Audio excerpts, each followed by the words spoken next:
concealed gun shoulder bag, sir. Designed for carried firearms, especially for close quarter battle situation.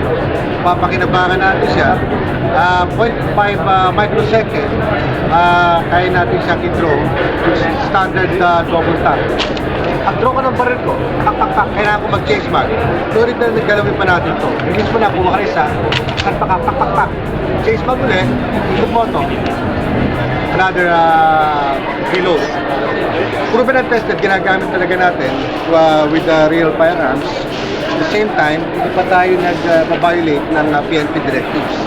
So, Assassin Tactical Custom lang po ang may ganitong product para sa mga quick draw.